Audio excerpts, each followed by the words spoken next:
भरपूर दिवस झाले इडली आप्पे वगैरे काही बनवलेलं नव्हतं आणि मुलांची फरमाईश होती की मम्मा इडली बनव. तर माझा जो रतू आहे छोटा त्याला फार आवडते इडली. तर इथे डाळ आणि तांदूळ असे भिजत टाकलेले होते आणि त्यामध्ये थोडीशी मेथी टाकलेली होती.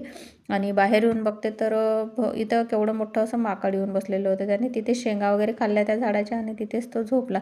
आणि समोर बघते तर आणखी 2 होते मोठे मोठे लिंबाच्या झाडावर बसलेले. असे मिळून ते 3 माकडं होते. तर हे बघा, एक इथे शेंगा खात आहे आणि 2 आहेत लिंबाच्या झाडावरती बसलेले. आणि नंतर आर्यन आला दुपारी शाळेतून, तर त्याला खायचा होता गुळाचा शिरा. तर मग इथे काय, चला म्हटलं देऊ बनवून. मुलांचं कसं आहे ना, जेव्हा त्यांनी मागितलं तेव्हाच त्यांना बनवून द्यायचं असते, नंतर ते खात नाहीत. तर मग इथे मस्त कणिक जे असते आपलं गव्हाचं पीठ छान तूप टाकून कमी गॅसवर एकदम छान लालसर असं भाजून घेतलं.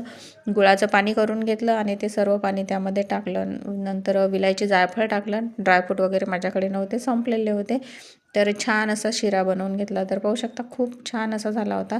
आणि संध्याकाळी दिवे लावायची वेळ होती. दिवे लावायला बाहेर निघाली तर पाहते तर खूप छान अशी पालखी दारातून चाललेली होती.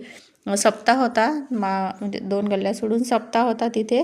त्याची पालखी निघाली होती. तर मुली बायका सुंदर सुंदर अशा तयार होऊन त्यांची पालखी निघालेली होती. मग काय रात्री जेवण वगैरे केलं आणि जे इडलीचं भिजत टाकलेलं होतं ते सर्व काही मिक्सरमधून काढून घेतलं. आणि हा जे रतू आहे याचं असं असते मधात मधात. तर आता मी आवाजसुद्धा करत आहे व्हिडिओमध्ये व्हॉइस ओव्हर, तर मधात मधात तो करत आहे.